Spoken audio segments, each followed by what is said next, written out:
This episode is brought to you by BlockFi. BlockFi is building a bridge between cryptocurrencies and traditional financial and wealth management products.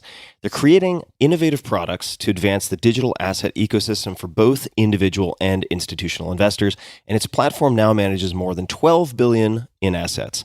Full disclosure, I became excited enough about this company that I ended up becoming an investor. But moving on, BlockFi, that's BLOCKFI, offers a wide spectrum of services, and I'll mention just a few here. First, their BlockFi Rewards Visa Signature Credit Card provides an easy way to earn more Bitcoin because you can earn 3.5% in Bitcoin back on all purchases in your first 3 months and 1.5% forever after with no annual fee. Second, BlockFi also lets clients, that would be you, easily buy or sell cryptocurrencies, including, but not limited to, they have a wide selection, Bitcoin, Ether, Litecoin, and PaxG, as well as USD, that's United States dollars-based stable coins, including USDC, GUSD, and Pax. BlockFi aggregates liquidity to offer seamless trade execution and pricing. BlockFi also offers instant ACH, so you can move funds onto the platform and immediately start trading. On their platform, you will soon be able to trade with ACH, meaning that you'll be able to buy cryptocurrencies directly with your bank account. And there's a lot more coming. So check it out. For a limited time, you can earn a crypto bonus of $15 to $250 in value. Again, for a limited time, you can earn a crypto bonus of $15 to $250 in value when you open a new account. Get started today at blockfi.com/Tim and use code Tim at signup. That's blockfi.com, blockfi.com/Tim and code Tim. This episode is brought to you by Athletic Greens. I get asked all the time what I would take if I could only take one supplement. The answer is invariably Athletic Greens. I view it as all-in-one nutritional insurance. I recommended it, in fact, in the 4-Hour Body. This is more than 10 years ago, and I did not get paid to do so. With approximately 75 vitamins, minerals, and whole food-sourced ingredients, you'd be very hard-pressed to find a more nutrient-dense and comprehensive formula on the market. It has multivitamins, multi-mineral greens complex, probiotics and prebiotics for gut health, an immunity formula, digestive enzymes, adaptogens, and much more. I usually take it once or twice a day just to make sure I've covered my bases if I missed anything I'm not aware of. Of course, I focus on nutrient-dense meals to begin with. That's the basis. But Athletic Greens makes it easy to get a lot of nutrition when whole foods aren't readily available. From travel packets, I always have them in my bag when I'm zipping around. Right now, Athletic Greens is giving my audience a special offer on top of their all-in-one formula, which is a free vitamin D supplement and 5 free travel packs with your first subscription purchase. Many of us are deficient in vitamin D. I've found that true for myself, which is usually produced in our bodies from sun exposure. So adding a vitamin D supplement to your daily routine is a great option for additional immune support. Support your immunity, gut health, and energy by visiting athleticgreens.com/Tim. You'll receive up to a year's supply of vitamin D and 5 free travel packs with your subscription. Again, that's athleticgreens.com/Tim. Optimal minimal. At this altitude, I can run flat out for a half mile before my hands start shaking. Can I ask you a personal question? Now would seem an appropriate time. What if I did the opposite? I'm a cybernetic organism, living tissue over metal endoskeleton.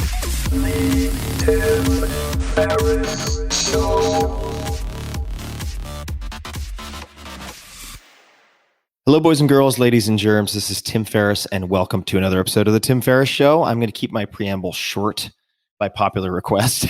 My guest today is Jessica Lahey. That's Lahey. You can find her on Twitter at Jess Lahey. She is the author of the New York Times bestselling book, The Gift of Failure, one of my favorite titles of all time. Subtitle, How the Best Parents Learn to Let Go So Their Children Can Succeed. And The Addiction Inoculation, subtitle, Raising Healthy Kids in a Culture of Dependence. Over 20 years, Jess has taught every grade from 6th to 12th in both public and private schools and spent 5 years teaching in a drug and alcohol rehab for adolescents in Vermont. She currently serves as a recovery coach at SANA at Stowe, a medical detox and recovery center in Stowe, Vermont, where 100% of her salary goes to a scholarship fund for young adults. She writes about education, parenting, and child welfare for the Washington Post, New York Times, and The Atlantic. is a book critic for Airmail and wrote the educational curriculum for Amazon Kids award-winning The Stinky and Dirty Show.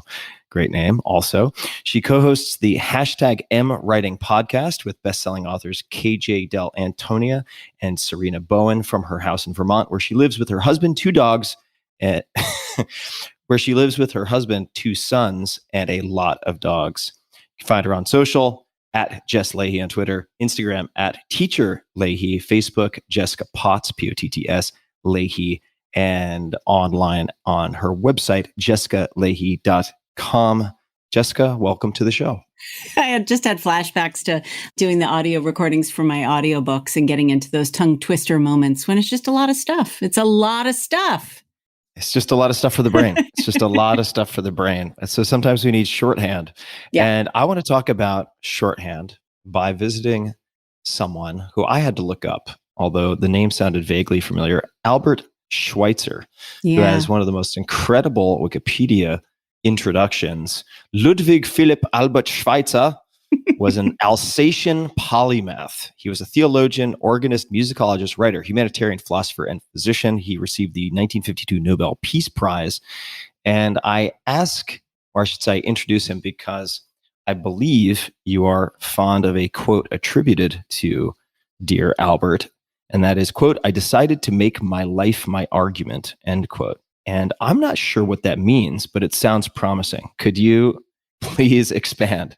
So Albert Schweitzer, there's some problematic stuff with all white guys from Europe who feel like they're going to go out and save people in Africa, which is essentially what he tried to do. There's a hospital, the Albert Schweitzer Hospital is in Africa, and he had been a composer. He'd done some really cool stuff. And then he went to medical school late in life and established this hospital in Africa where he essentially was just trying to do good for the rest of his life. Again, some problematic elements there. But when my husband was in med school and I was in law school, we actually both became Albert Schweitzer Fellows. And the idea there was that you don't need to go to Africa and save these people across the planet.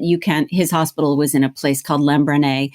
You can find your own Lambaréné. And for me, that was working with kids in juvenile court. And with my husband, that was working with underserved populations and doing HIV work. And I've just always loved that quote because it's, people say a lot of crap. People are out there talking about how great they are on Twitter and the things they're doing on Twitter and being really loud about their intentions. But I just think it's easier to make your life your argument and just do, as a teacher, I have to model things for kids. I'm a mom. I work as a recovery coach. So a big part of what I do is stay sober. I think it's a lot simpler if we just shut up for a little while and make our life our argument. I love that. Decided to make my life my argument. It reminds me of another quote that I think of a lot because I sadly have a sort of Tasmanian devil tendency to get very upset at points. I haven't quite mastered that whole stoicism thing yet. And the quote is, I think it's George Herbert, but I think that I'm probably mixing that up because I'm thinking of Dune and Frank Herbert. But nonetheless, the quote is, "The best revenge is living well." Yeah. And I also find that to be very actionable. Okay, so making your life your argument. We're going to double click on that in a little bit. But first, I have to go back to your bio. Mm-hmm. Every grade from 6th to 12th in both public and private schools. Is there reliably for you, in your experience, a most difficult cohort of students? Most difficult to teach, mainly because it's difficult for them to be who they are, I think. And that's 9th grade for easy. So I love 6th grade is interesting because that's usually a new year in middle school. 7th and 8th grade, I adore. I love 10th and 11th grade. Seniors can be tough because they've got one foot out the door. Freshmen are just deer in headlights. They're scared and they're freaked and it's too much and their frontal lobes are not fully developed. And it's so hard. Yeah, I think freshmen, or if I had to sort of black out one, and it's not that I don't adore freshmen, it's just, it's hard to teach them. There's too much else going on for them to be able to cope with the world and learn stuff. It's just a problematic year. Does it, and this is a leading question, but does it mean that good ninth grade teachers are able to intervene or exert an effect that has a disproportionate influence on someone's trajectory at the same time, or is that not so much true?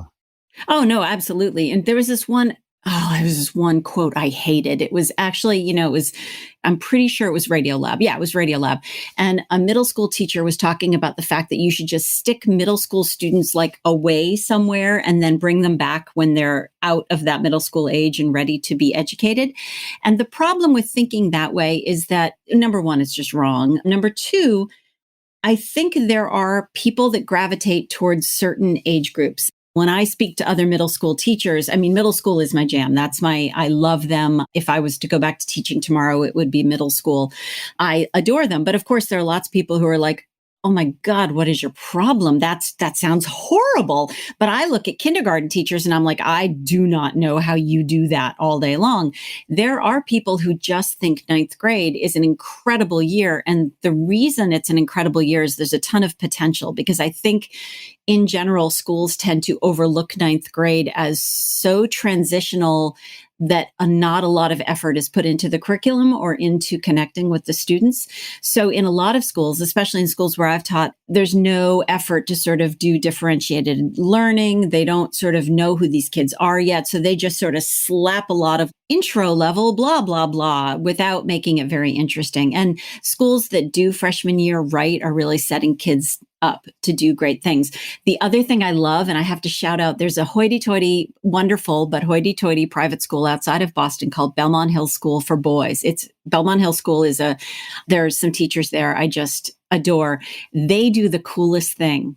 Middle school is 7th, 8th, and ninth grade. So ninth graders who are at this really important moment in their development in terms of their cognitive development and their physical development get to be leaders for just that one extra year.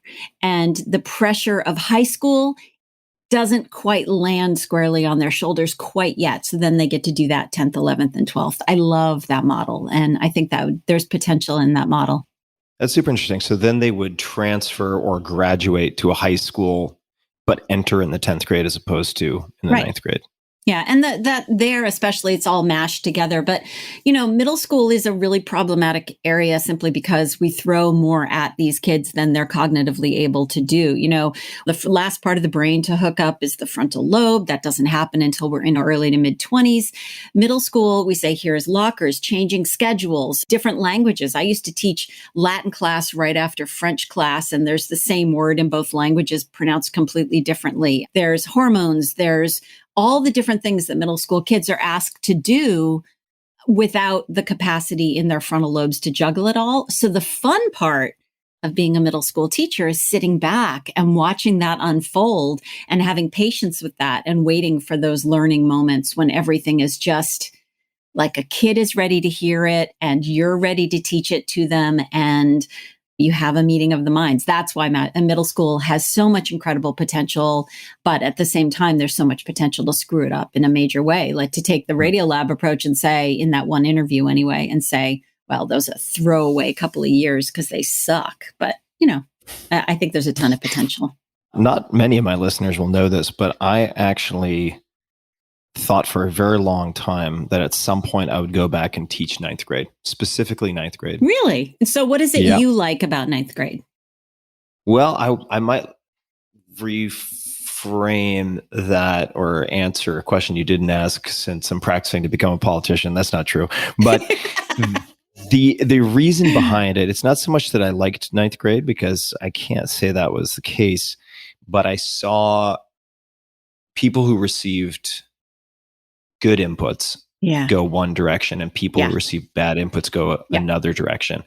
And it seemed like a great point at which you could influence direction, because by the time it was the end of 10th grade or 11th grade, at least from the perspective of college or anything like that, it was, I don't want to say too late, but it was much harder to right the ship.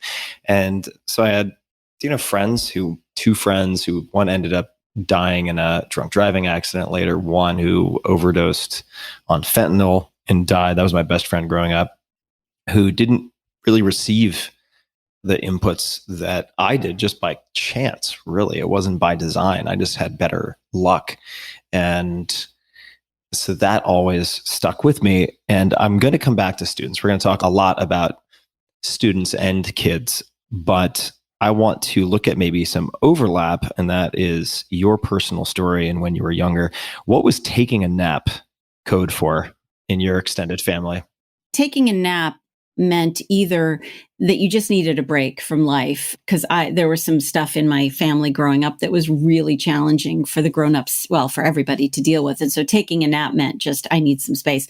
But, I came to learn later on that napping wasn't just about napping. It was about being drunk. And the problem with euphemisms, which, by the way, I hate euphemisms, is that it makes it really easy to gaslight kids when they figure out what's really going on, and yet the language of adults is not matching their experience of what they really truly are starting to understand. And there is nothing worse, coming back to middle school and ninth grade and all that stuff, there's nothing worse than taking a kid who is just figuring the world out and then telling them at every turn that their perceptions are inaccurate, that what they're seeing is not really what they're seeing or what they're perceiving. And what it does is it slowly erodes a kid's feeling of, well, sanity. I mean, gaslighting is really problematic that way, but also their feelings of self-efficacy, a feeling like, if I can just nail this down, then maybe I can do something to change it. You can't even get to the place of nailing something down because the grownups in your life are telling you that what you're seeing is not really what you're seeing. And that's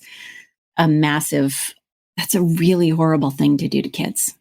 If a kid comes to you and says, here's something I'm perceiving, telling them that that's not what they're perceiving, or that they're wrong to perceive it that way, is a problem, is really tough for kids.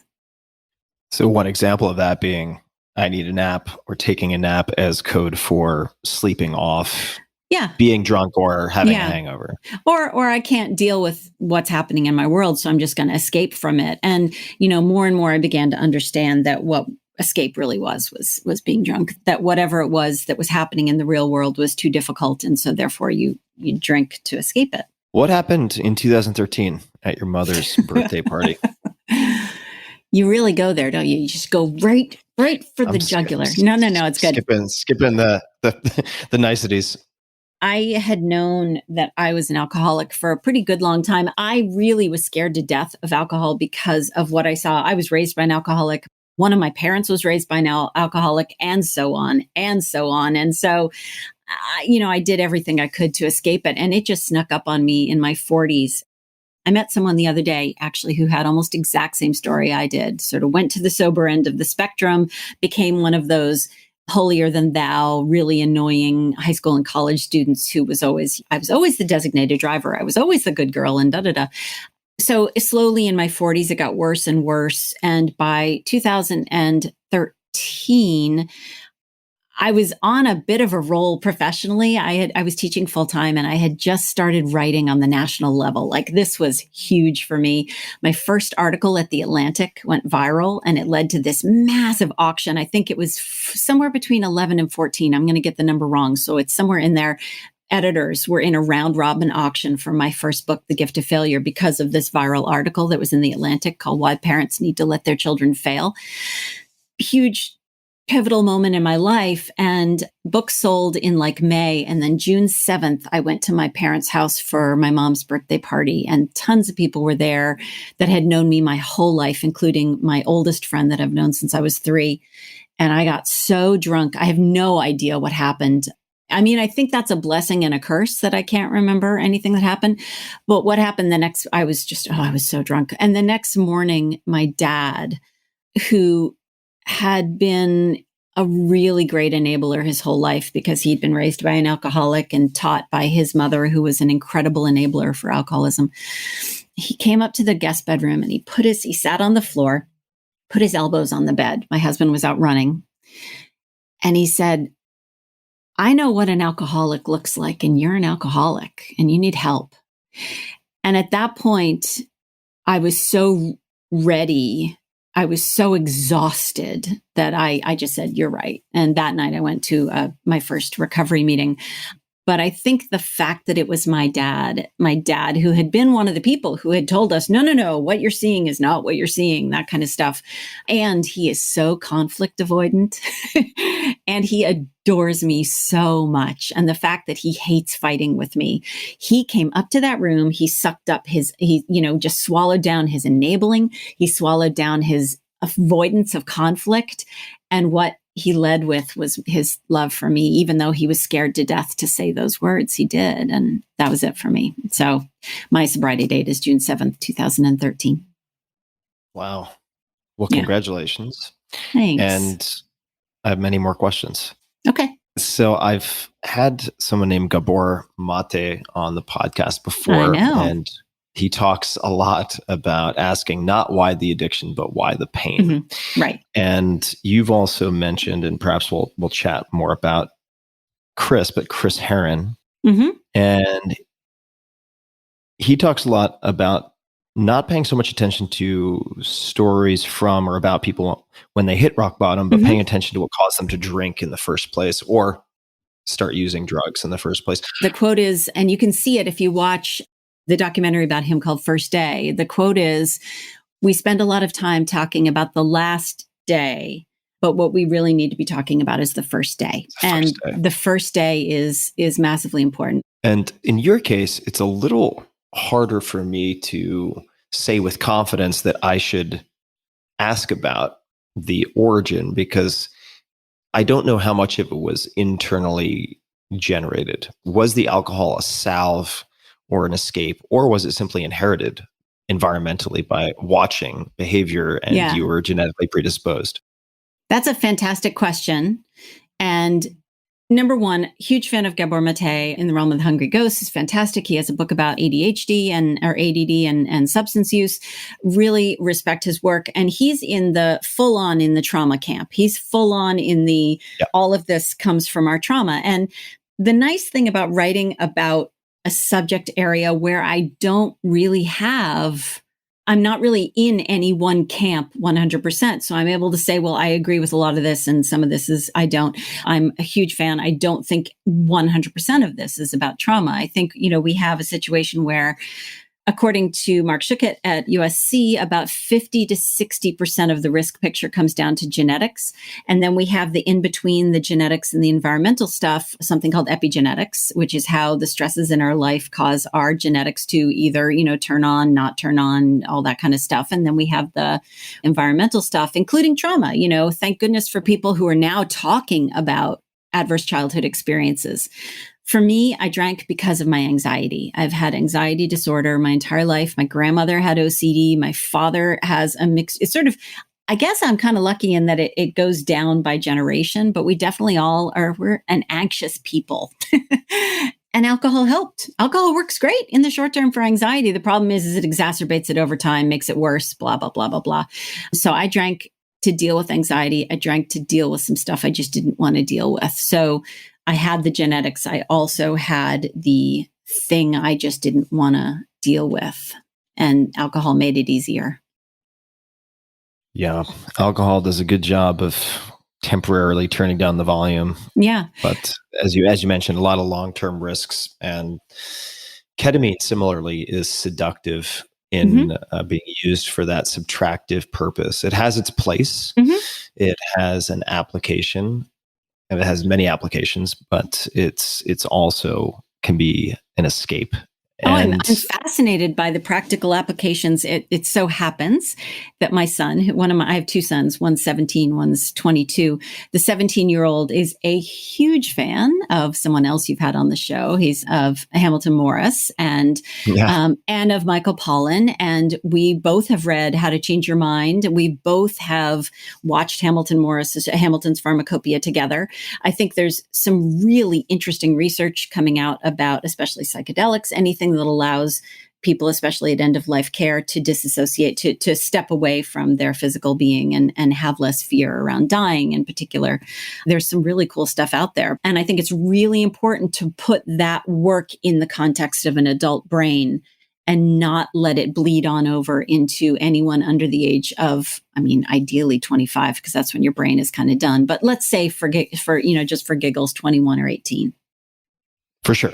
Those are very different things. And right now, I simply mention that because we're still exploring the personal story. And I'm Mhm. curious if we look at the timing of the Atlantic article, Why Parents Need to Let Their Children Fail. This goes viral.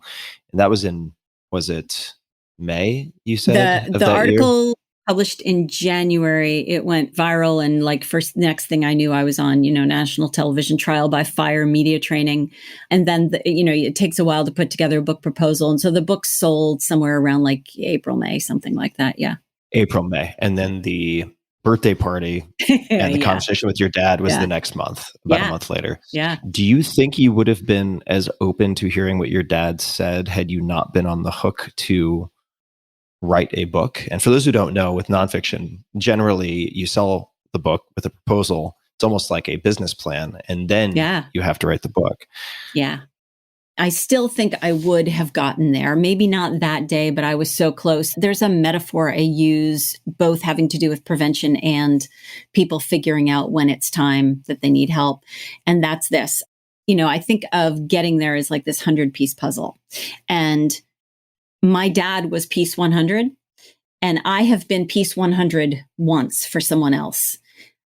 And I talk to a lot of people about substance use, and I have been piece, God knows, 18, 32, 19, 26. You have to have pieces 1 through 99 in place until before piece 100 drops. So I can't say for sure that it would have worked on that day. I was going to get awfully close, though. I also knew I was right at that moment. I was right there at that moment where I hadn't been driving drunk. I wasn't drinking at school. There were a lot of things I hadn't done yet, but oh my Lord, I was so close. It was right there. It was just about to happen. And I would have lost everything. And I knew that. My husband was raised in a family with substance use disorder. We had talked about this even before he knew I had a problem, that was not something we would allow our children to be raised with. So if he ever had a problem, he knew that I would not allow our children to be around that. And if I ever had a problem, he would not allow our children to be around that either. So I would end up divorced. I mean, that was easy. That was going to happen. I believed him. So I think I was right at that cliff. It was like right there, and I could see what was coming. What did you find most helpful, and what did people try to offer that you did not find helpful?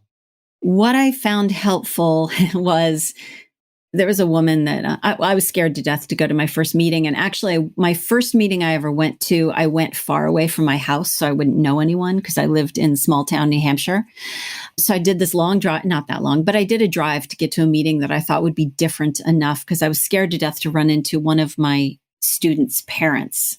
Because, of course, I was not in the frame of mind to think about the fact that if one of my students' parents was at a 12-step meeting, they probably had similar issues. In fact, I did run into one of the parents of my students a few years later, and she took one look at me and she said, "You're my worst nightmare." And I said, No, you're my worst nightmare. And then we had a good laugh and it was fine. But I walked into that first meeting. I knew no one. I sat down at a table with other women. And I just started to cry. This had never happened to me before. It like snot and tears and stuff. And this woman next to me, without really looking at me too much excessively, just kept pulling tissues out of her bag. I don't know where they kept coming from, but she just kept handing them to me. And I went up and I got my 24-hour chip. I was still just snot and just tears. It was that 100% acceptance of the fact that this was okay and normal and to be expected and that hard was part of it and that was okay. What has not been helpful is rigidity within a view of what it means to recover from something. I myself could never be a moderate drinker. I myself couldn't use alcohol and be safe ever. If I was addicted to opiates, I don't know what would have worked for me in terms of medication-assisted treatment. But the problem is I see a lot of people who really need help who are, for example, in my book is in the addiction inoculation is a woman named Georgia, Georgia, by the way, and Brian figure into my book in a big way. And those are their real names. And they felt, again, like the Albert Schweitzer quote, that it was really, really important to make their disaster of their young adult life worth something to other people. So they asked me to use their real names. And when Georgia was pregnant and addicted to opiates, was on methadone, and she was shunned in recovery circles. And at the time, she needed people in recovery more than ever to help her through this.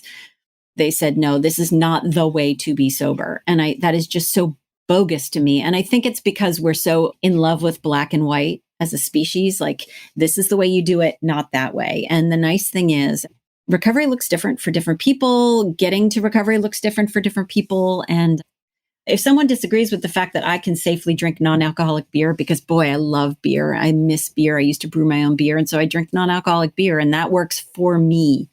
But I've had plenty of people tell me that I'm wrecking my own recovery path because I drink non-alcoholic beer. And I wish people would be less rigid. Rigidity is the answer there, Tim. Rigidity is the bane of my existence. So she was shunned because she was using a replacement therapy. Mm-hmm. She was using methadone.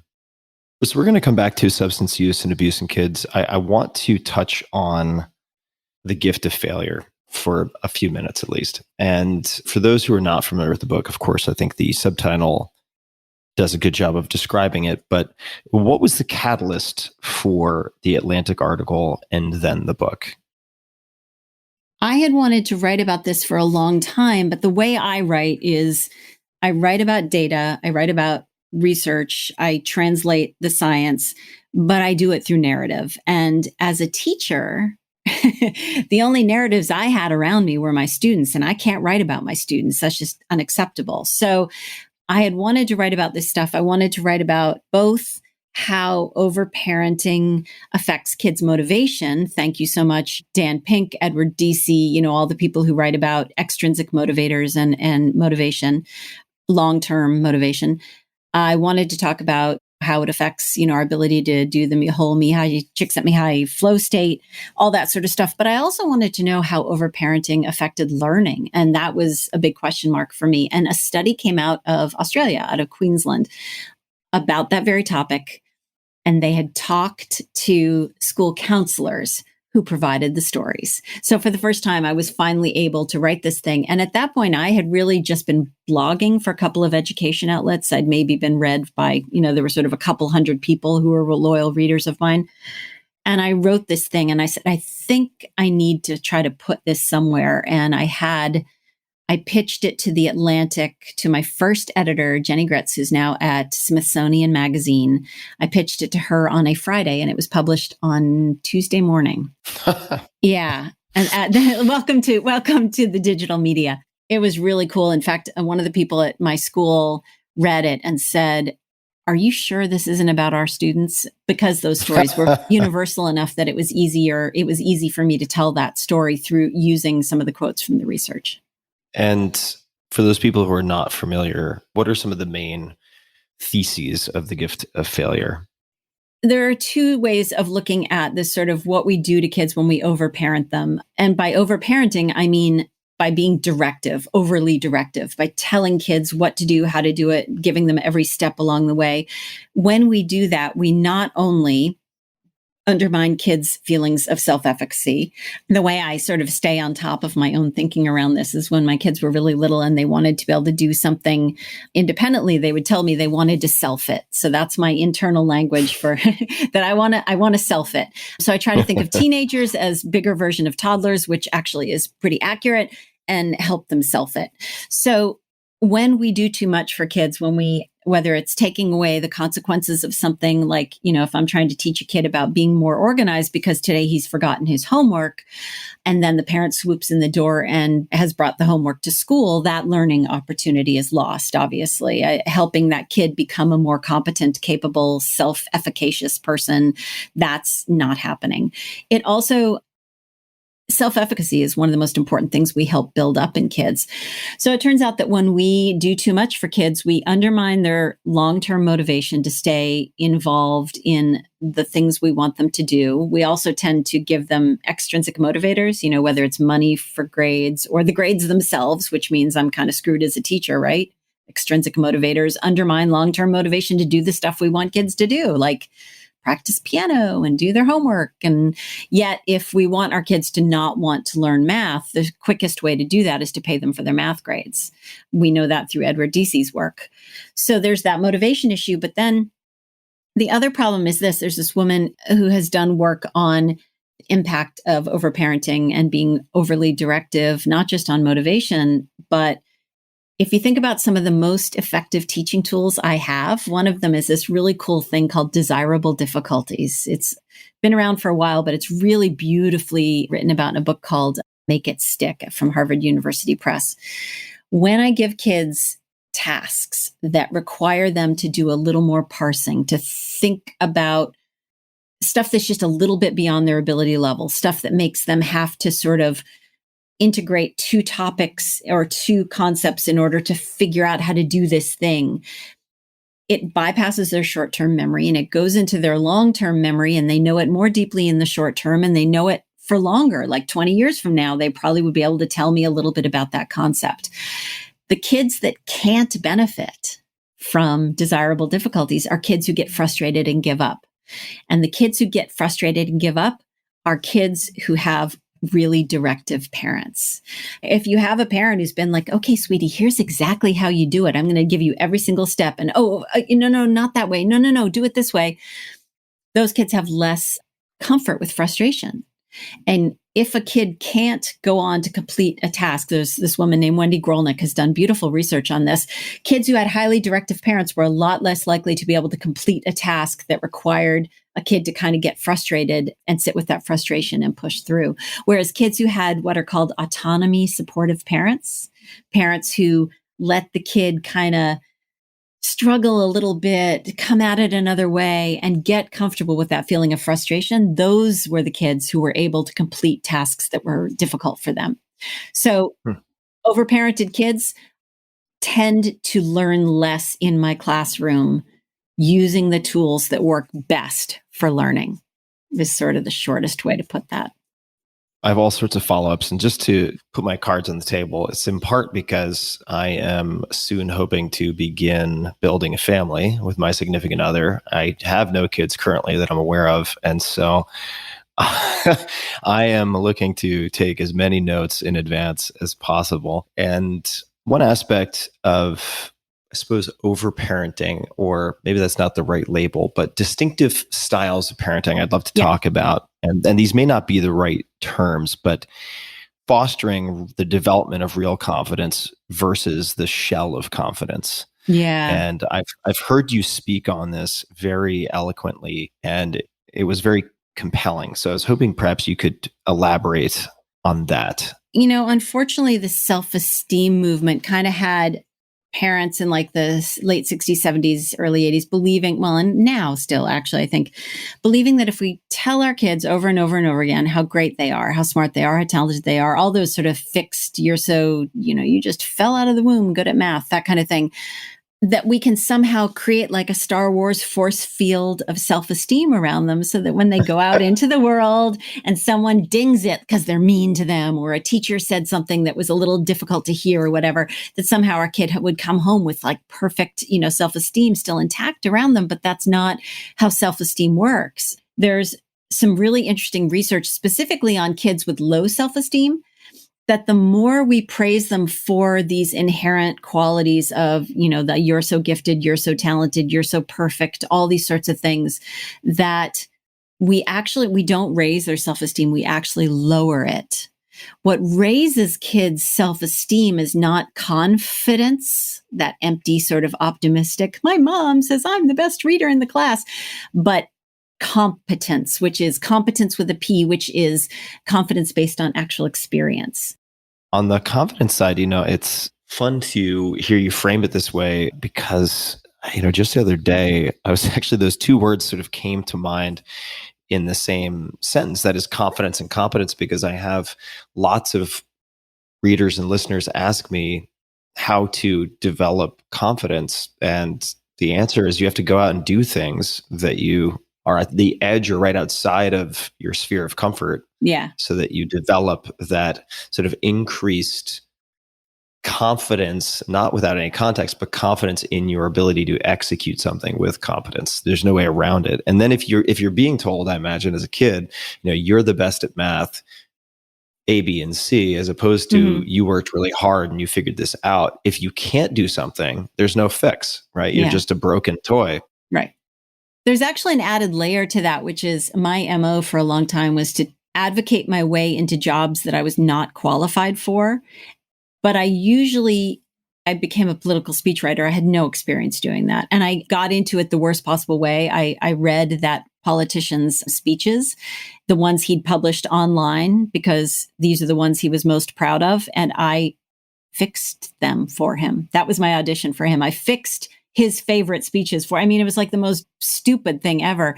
But I think that there's a certain level of not just I can do this specific thing, but I'm resourceful enough to figure it out if I can't do that specific thing. And that resourcefulness only comes from having tried something and screwed it up and tried it again and all that, and had support throughout that process with someone who actually believes in your ability to be resourceful.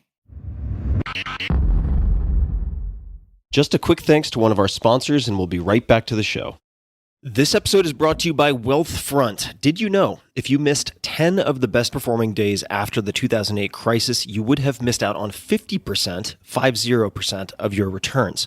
Don't miss out on the best days in the market. Stay invested in a long-term automated investment portfolio. Wealthfront pioneered the automated investing movement, sometimes referred to as robo-advising, and they currently oversee $20 billion of assets for their clients.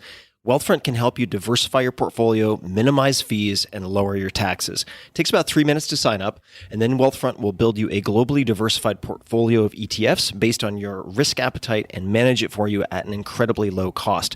Wealthfront software constantly monitors your portfolio day in and day out, so you don't have to.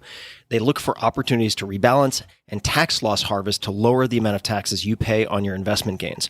Their newest service is called Autopilot, and it can monitor any checking account for excess cash to move into savings or an investment account. They've really thought of a ton. They've checked a lot of boxes. Smart investing should not feel like a roller coaster ride. Let the professionals do the work for you. Go to wealthfront.com/Tim and open a Wealthfront investment account today, and you'll get your first $5,000 managed for free for life. That's wealthfront.com/Tim. Wealthfront will automate your investments for the long term, and you can get started today at wealthfront.com/Tim. How did writing The Gift of Failure and then being on the road, metaphorically speaking or otherwise, sharing the findings and stories and takeaways from the book affect your parenting style, if at all? Or perhaps you are already applying the tenets and principles from that book in your own family. I'm just curious how your parenting was reflective before, during, or after of things that were emphasized in the book. The gift of failure actually came out of me being just pissed off at the parents of my students for stealing away so many really cool learning opportunities, moments like where their kids were just ready to learn and then the parent would swoop in and fix it. And then the kid didn't have to come up with his own strategy. And I was on a very, very high horse about that. I really was. Especially because, I'm in this noble teaching profession and you're ruining it for me.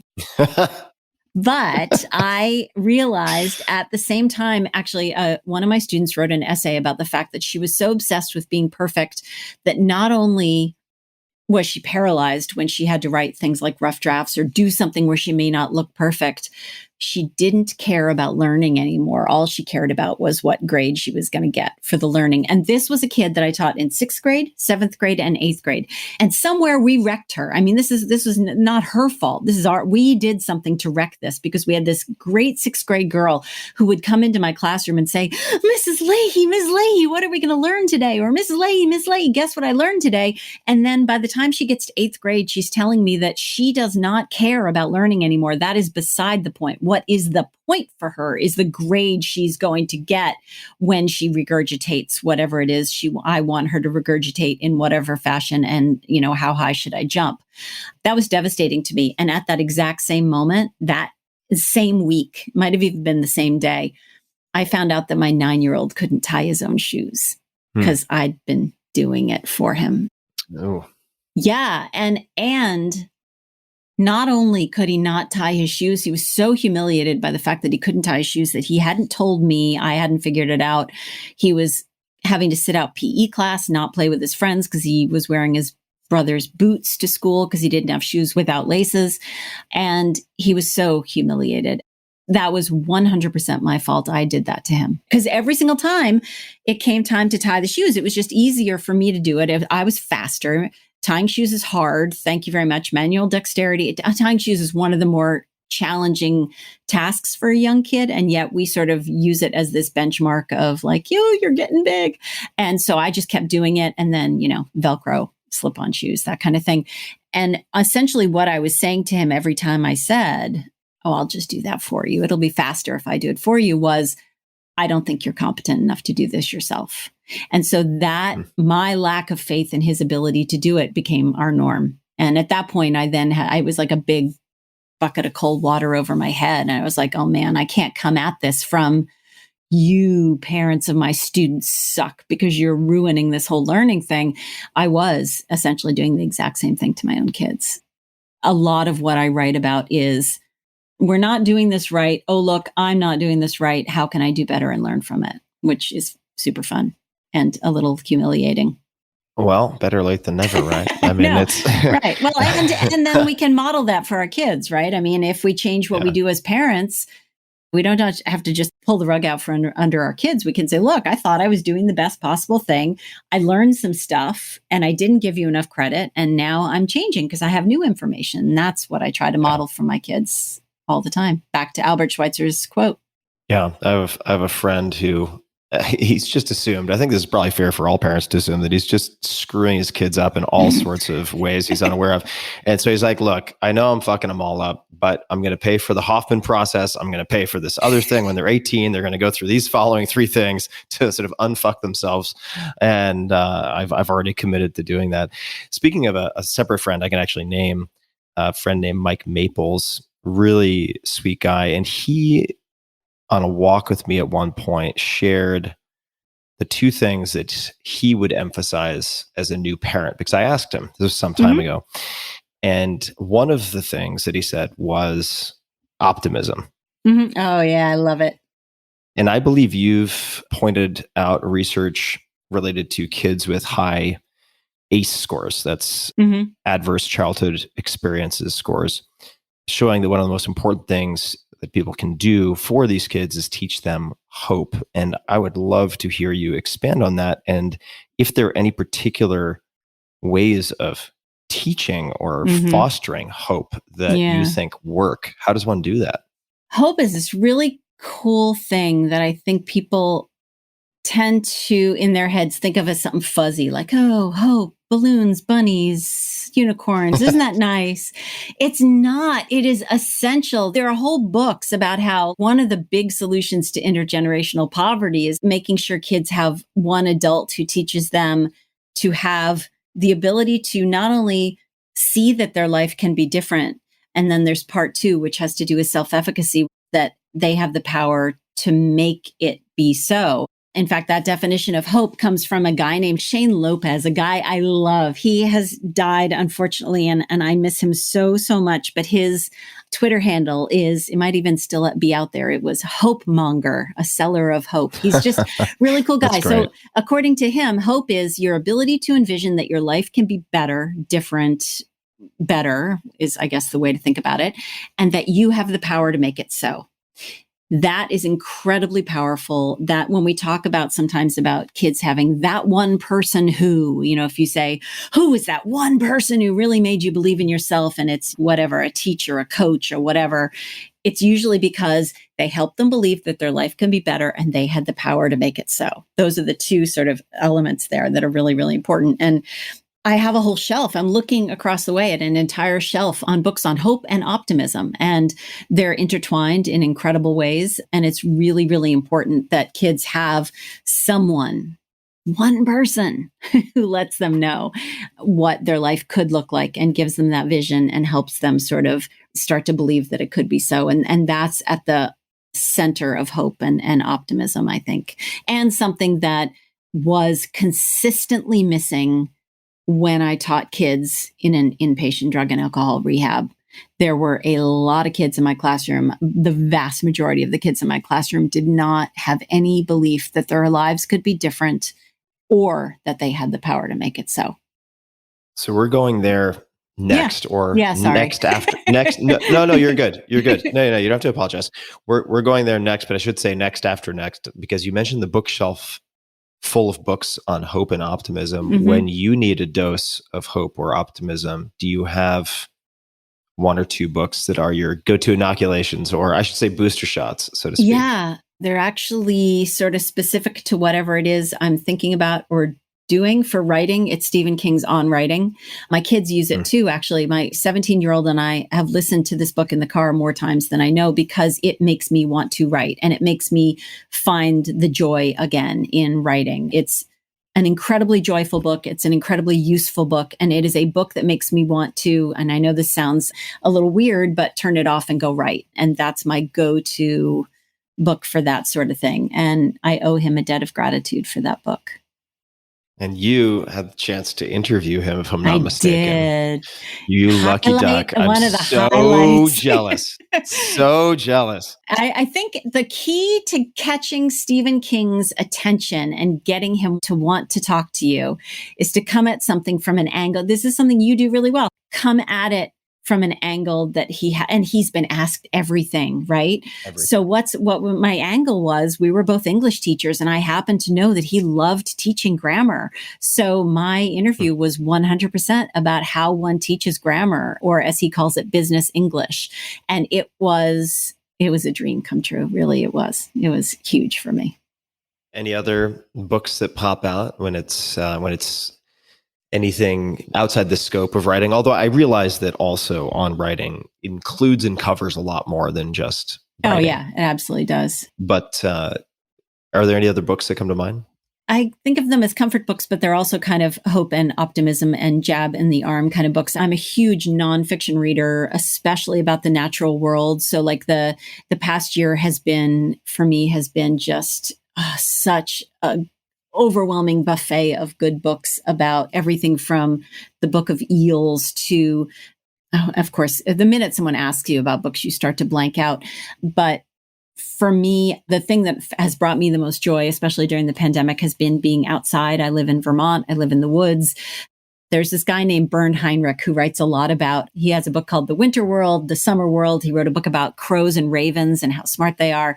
For me, I get a lot of my hope and power and happiness from thinking about the things I can discover out there in the world. And so they make me want to get out of the house, which is a really, really good place for my head to be when I'm in a bad place.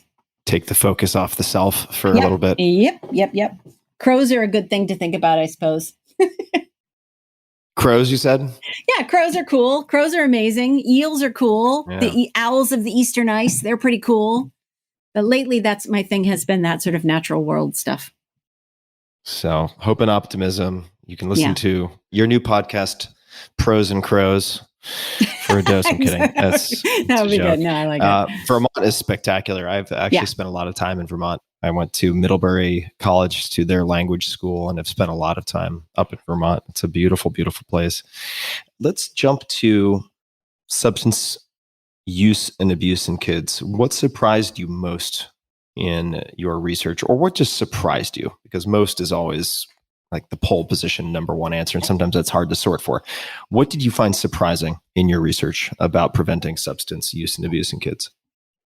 The amount of parenting and education we do by the seat of the pants without even thinking about the research about what works and what doesn't. Sort of, there's a lot of, in education, there's a lot of this too, like this is how I was taught, and so therefore that's how I'm going to teach it, or this is what we've always done kind of thing. So there's a lot I screwed up in parenting my 22-year-old. I let him have sips. I let him have his own glass of wine at dinner.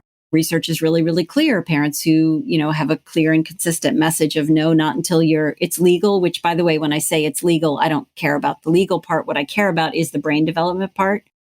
21 and finishing up brain development happen in proximity. So things like the myth of oh, but those Europeans, they raise those children who just are moderate drinkers because it's not special to them. They've grown up with alcohol, and so they totally know how to be moderate drinkers. That's not how it works. A, you can't teach moderation. B, the European Union has the highest rate of alcohol consumption in the entire world. And while there are countries that sort of do have a culture of it's not cool to be out in public and be drunk, a lot of the countries you think of that we're trying to model our kids on aren't those countries. So just a lot of stuff that I did because I thought it was the right thing to do. When my oldest son was born, a friend of ours who really knows wine sent us a spectacular bottle of wine.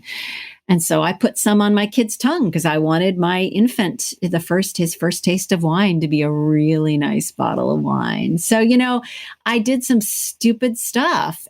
A lot of the stuff that I did was because I just didn't know any better. And so all of the writing I do is very much from the perspective of, well, yeah, we screwed this stuff up because we didn't know any better, but that's not something to be ashamed of. This is us learning to be better. And P.S., I've made most of these mistakes. So let's take this information about our kids' risks. Let's take this information about what the research shows that really works for prevention. And let's actually not feel embarrassed or shamed about what we did wrong and just move forward from a place of, knowing what works and trying to use that.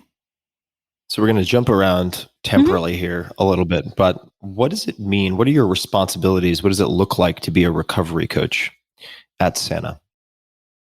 I think it's really similar to what I did at my rehab classroom, which is essentially being a sober person who, for better or for worse, when I used to tell my students that I was in recovery, my students would say, you don't look like an alcoholic, because people tend to have some image in their mind, whether that's of, someone in the gutter or someone who's homeless or someone who has mental illness or whatever.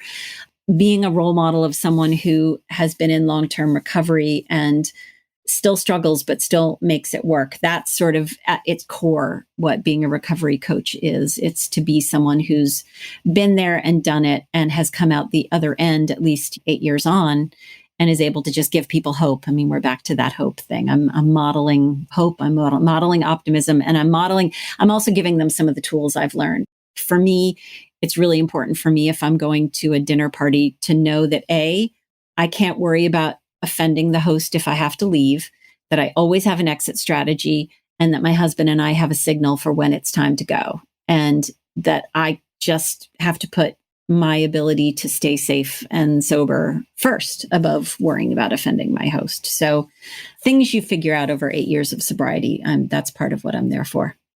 Sharing the playbook. What is the format? Is it a group class? Is it one-on-one? How do you impart these lessons and model? It's both. We're still shaping this. Sana is fairly new. The cool thing about Sana is that it's the first medically assisted recovery and treatment center in Vermont. There just hasn't been one. And so we're still figuring out what Sana is going to look like. But the cool thing about my job is I get to do one-on-one and I get to do group stuff. If the people that are getting treatment are parents and they want to talk about prevention in their kids, I get to do that too, because that happens to be my wheelhouse. But I'm just available both on a regular basis in a group setting, and then as needed individually, to just talk them through stuff that's scary and talk them through, oh my gosh, what's going to happen? In fact, I did a talk recently to parents of people who work in the alcohol industry, like parents who work in the big alcohol companies. And that's a really scary place to be, because where their money comes from, and often their social lives and the lives they have around their social life and their work life is often really entangled. And a lot of that is around alcohol. So how do you talk to your kids? So there are a lot of people who just sort of say things like, what if I need to go to that Christmas party and I just get weak? Or what if my kid comes to me and says, you are a hypocrite. You can't tell me about the fact that I can't drink because you're an alcoholic. How am I going to manage that and keep safe myself? That's my job. What does medically assisted mean? Is it sort of like a medical triage where they can provide like saline drips for rehydration, or interventions that involve? Yeah, it means a Yeah. couple of things. So, medically assisted detox means that it alleviates the symptoms of, when you're used to seeing, if you watch, like, I don't know, like some recovery show or a movie, a depiction of someone who's going through withdrawal or DTs or Withdrawal. whatever. It's like, the pain and the sweat and all that stuff. It doesn't have to be that way.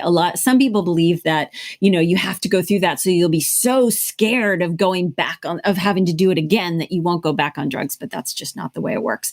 So medically assisted, especially for alcohol, you can die going through withdrawal from alcohol. Yeah. It's really, really dangerous. So having a physician around, and actually the head of addiction medicine at University of Vermont is the chief medical officer of SANA. So you have someone there actually monitoring you medically and alleviating the symptoms of withdrawal so that you can get to the place where you can even think straight about what comes next, which is the recovery process. And DT stands for delirium tremens. Yeah, that's an old term. Yeah, it does. It means delirium tremens. Yeah. Seeing spiders and the classic things that happen to people who are to the point where they need alcohol in their system to stay alive, essentially, because you can have seizures and die if you're at that point in your alcoholism. Why did you decide to write a book about this and all these things, addiction inoculation?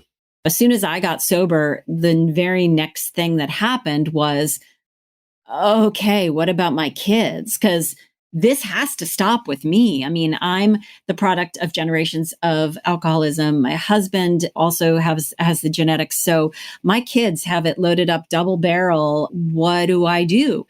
And if you look at the experts out there, they say substance abuse is a preventable public health concern.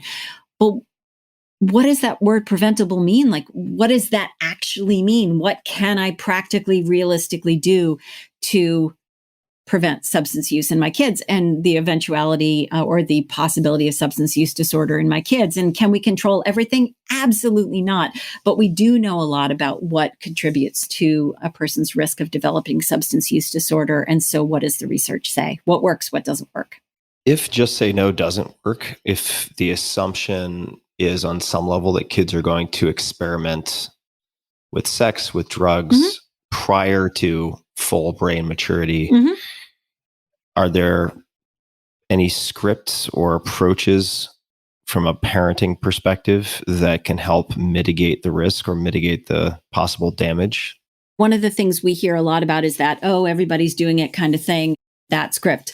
And what we know works for kids, what the research shows works for kids to prevent them using drugs and alcohol is actually having real data. A lot of parents, I think like the sex conversation, a lot of parents are really worried about talking about it will make them do it kind of thing. Or like maybe if we talk about pot, they're going to suddenly realize that pot exists and they're going to start using it or something like that. And that's not how it works. Giving kids real data on actual prevalence, how, for example, if a kid in 8th grade is offered alcohol and the kid says to them, well, everybody does it. It's no big deal. And that kid happens to know that less than a quarter of kids have a sip of alcohol by the end of 8th grade. That's useful information. That's powerful self-empowerment information that helps kids feel more like they have what's called self-efficacy. Helping kids understand before they go off to college. Here are the kids who drink. Here's how much alcohol is consumed by kids in college. Here's this vast majority of kids who either drink minimally or not at all in college. A bunch of years ago, I asked my students, in your most lucid and trusting and open moment, what could an adult have said to you that would have made you think differently about your use or made you possibly reassess your use? And all of them said, be honest with me. Saying things like drugs are bad is clearly a lie because people wouldn't do drugs if they were all bad. If there was no upside, why would anyone ever do drugs? So that's a lie. And right off the bat, they know that we're lying to them. So why should they trust our information? Giving them real information about what it does to their brains at certain stages of their development, helping them focus on. So for example, if you have a kid who really wants to be an architect or a policeman or whatever it is your kid really wants to be, and you know that they're going to have to finish high school or finish college or get to a certain level of achievement in order to be that thing, you can say, here's the deal. We know that the hippocampus is smaller in kids who use pot on a regular basis. And the hippocampus is where memory formation happens. And that old joke about people who smoke a lot of pot having no short-term memory, that's because those receptors are right there on and around the hippocampus. And that's a very real thing.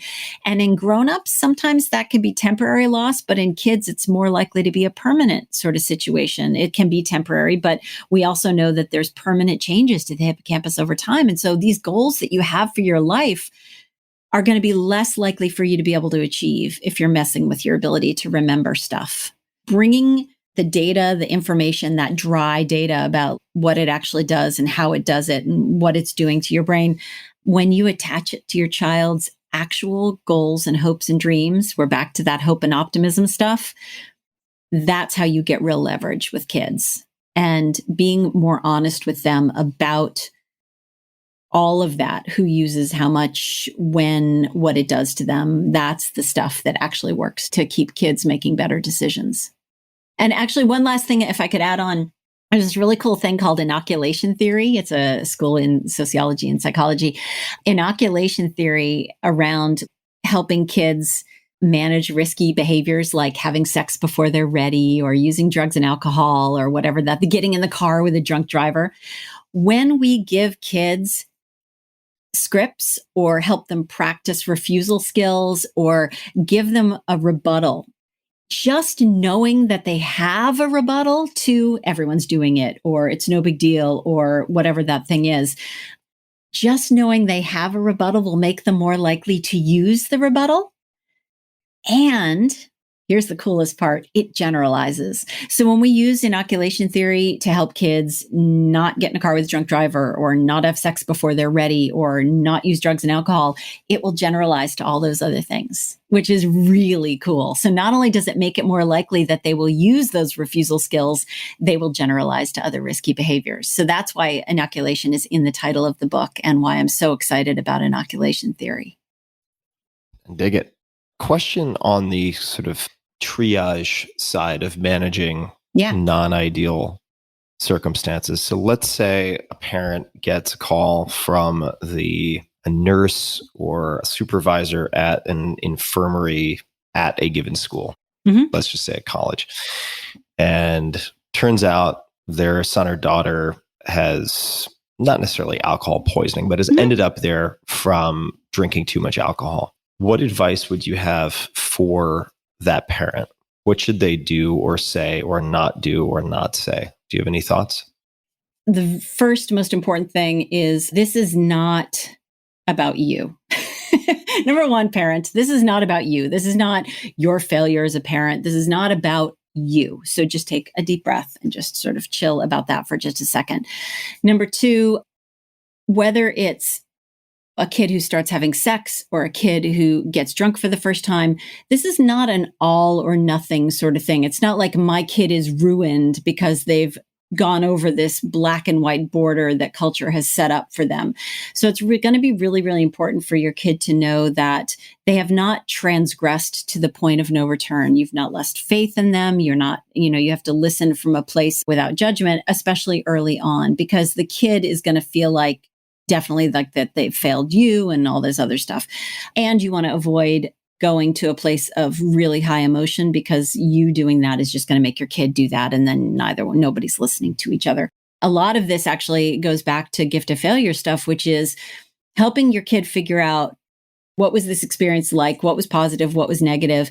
Taking what they've learned from this situation and carrying it forward with them to the next time, talking to them about and making sure that they do suffer whatever consequences are. So if the nurse calls and says your kid is clearly feeling hungover because they drank the night before, you going to pick them up is not going to help the situation. That's you saving them from feeling crappy at school. The worst drunk I ever had that my husband knew about, I had to go to school and teach the next day. And I'm so glad I did, because it was one of those pieces in that puzzle for me. It was like probably piece 97 was I can't teach and be hungover was a really important lesson for me to learn. And I feel like crap and I still have to manage school is a really important thing for you to expose your kid to.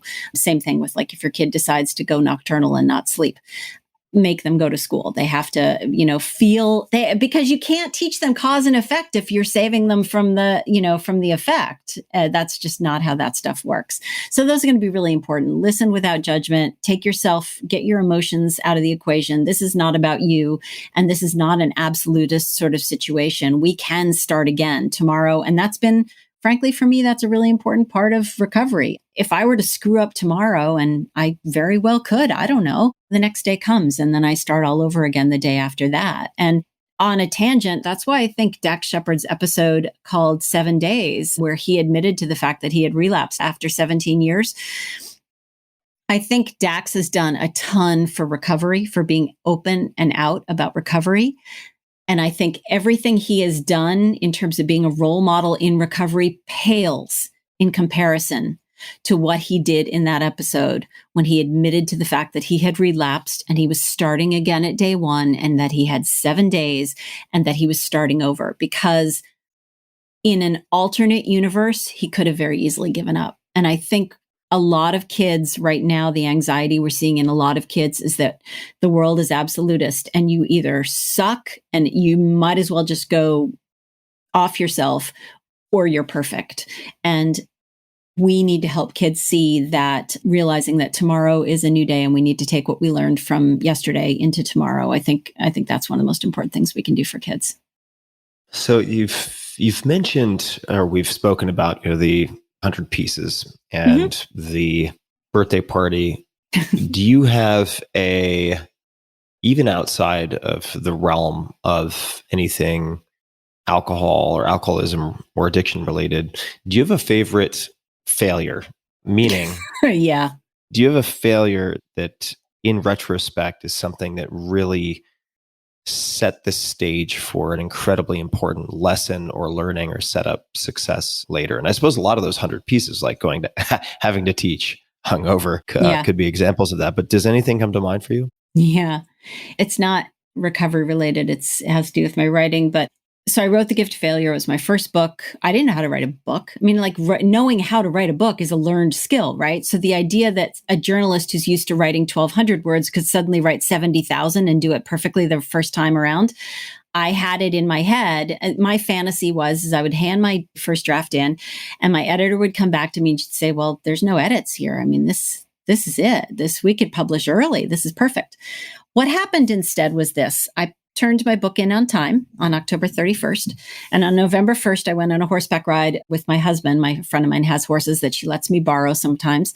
And I was thrown from the horse and I landed on my head and I lost my memory and lost my ability to read for a little while. It was bad. It was really bad.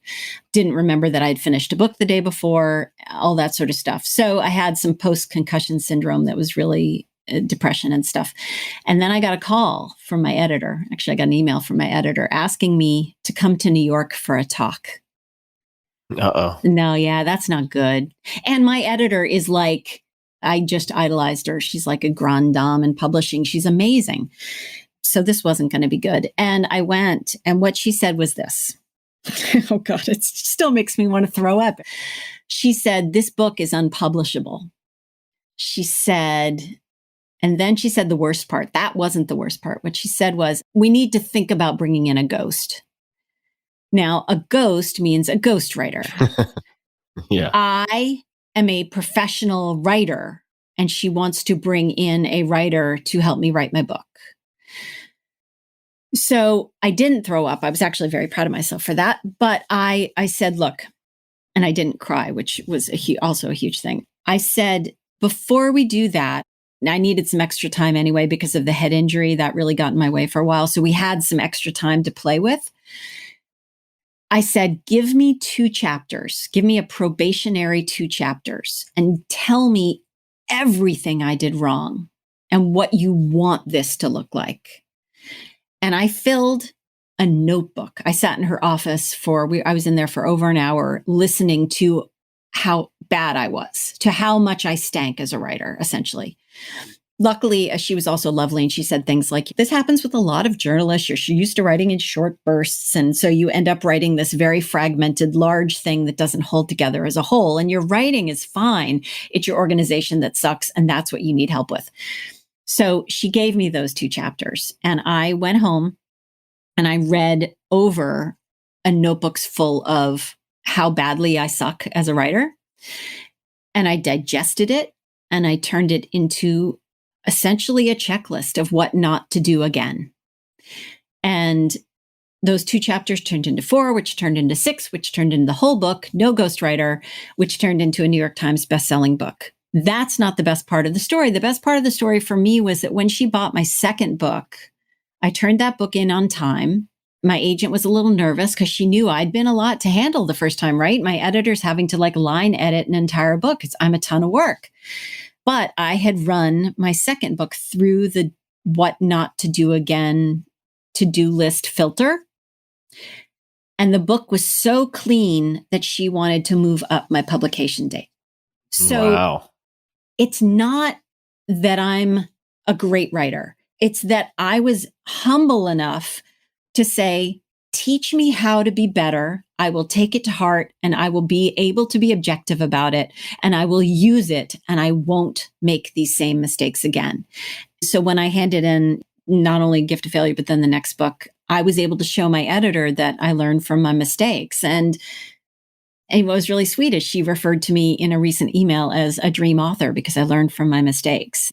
Whatever you lacked in writing a book or organizing a book, you made up for with negotiating prowess. I'm very impressed that you had the presence of mind to negotiate for the probationary chapters. Do you remember anything from your not to do checklist? Oh, Does yeah. anything come to mind that you can share? I would love to hear some it of gets them. really specific. I used to like the word particularly, and that's a stupid, don't use that word. Also, if you're ever going to record your own audiobook, really don't use the word particularly because it's a really hard word to say. For your audience, they might be kind of boring things. They're about organization. They're like, My listeners are into that kind of stuff. if you're going to write a book, like the 2 books that I've written, that is about parenting kids from preschool to college, make sure that everything is organized in the same way. So if you set up an organizational scheme for your book, whether it's by age range, whether it's by grade, then replicate that over and over and over. It's helped me become a lot more organized in my writing. And, it's really simple stuff that I used to teach my students. Like if your topic paragraph says you're going to address points 1, 2, 3, and 4, you don't address points 3, 4, 2, and 1. You go in the order that you said you were going to address them. And so come up with your own sort of style guide it's not really a style guide, your own organizational guide for your book. And then make sure that every single time you talk about whether it's scripts for helping kids get out of tough conversations or whether it's, I don't know, how a kid's brain develops, that you're always going by the same organizational schemata or whatever that thing is. So just be organized and stick with, if you're going to call something, and this was tough actually in my last book, we're supposed to be using the term substance use disorder, not addiction, not substance abuse. Right. But you can't say the same words over and over and over again. So you have to come up with, other ways to say those things, and just keep track of what you're doing. Make everything look the same over a whole book. Yeah, that has been sort of politically removed from the lexicon, that you can run into a repetition issue. I could see that. Hard to just pull out the thesaurus. And call yourself on it. So if I'm going to use the word addiction on the front of my book, and I as a journalist am not supposed to be using the word addiction in my book, I better explain why I'm using the word addiction, which I do. I use it. I get very specific. Rather than run from or hope no one will notice, address it and put it out there. Yeah. And, that makes things a lot easier for you over the long run. With the not to do list, I can imagine particularly you're like, okay, got it. Right. Check. Maybe not loaded, not an emotionally wrought thing to accept. Were there any that kind of stung or that took a second to kind of nod and accept? Were there any stingers? If you could share, I'd be curious. I've got plenty. Quote, "You are not an organized thinker." And I knew this. Like, I've always been a seat of my pants. In 1,200 words, you can go blah, blah, blah and make it all come together. But you can't do that with 70 to 90,000 words. It's just it's unwieldy. Certain tools have really helped me also. By the way, when it comes to things like the particularly thing, I use Scrivener to write, and Scrivener will let you. Me too. Yeah. I love Scrivener. Scrivener has a word frequency counter, and you can look to see what words you're using too much. And actually, there's a fantastic book that came out last year called Dreyer's English. And Benjamin Dreyer gives people, I think it's right at the beginning of the book, asks people to excise these particular phrases from their language. And you can search on those phrases. I actually occasionally will do an audit of the language I'm using in a book just to see what words am I using a lot. Just give me the word frequency.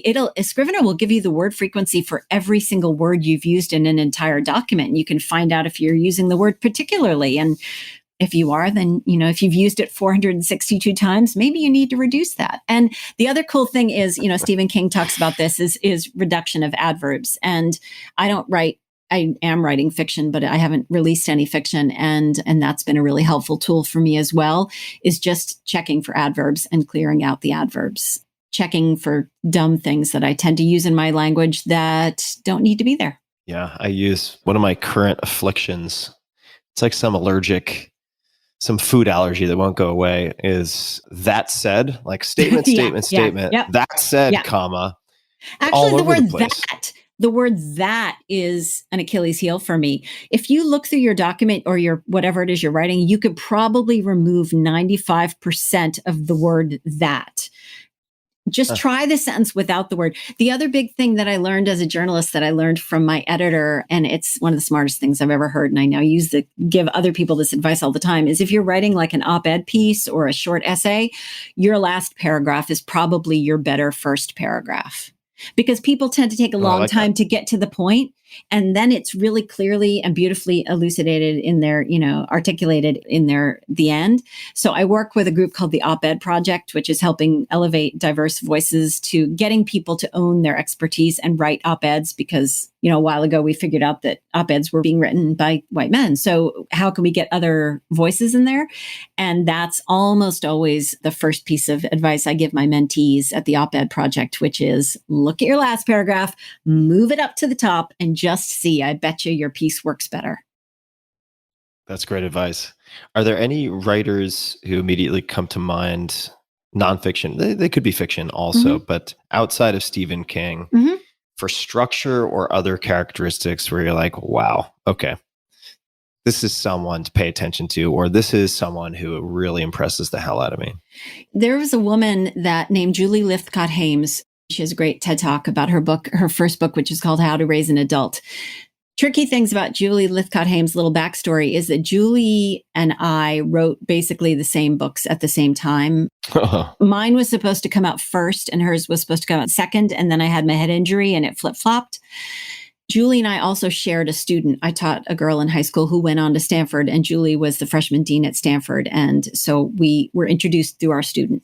Julie and I decided early on that the worst thing we could do was compete with each other, and the best thing we could do was be each other's biggest cheerleader, that people who can afford one book can probably afford two. And so that's been our MO ever since. Smart. Her second book was a book called Real American. And I expected Julie to write a straight up memoir. And I was super excited because I'm all in. Tell me, Julie, I'll read anything you write. And she wrote it in the most, some of it was like prose poetry. And she taught me to be brave with that book. So now every once in a while when I'm writing something, I think, just think about Real American. Think about what Julie did there. Her publisher let her do it because it was so good. They had to admit that she was doing something kind of magic.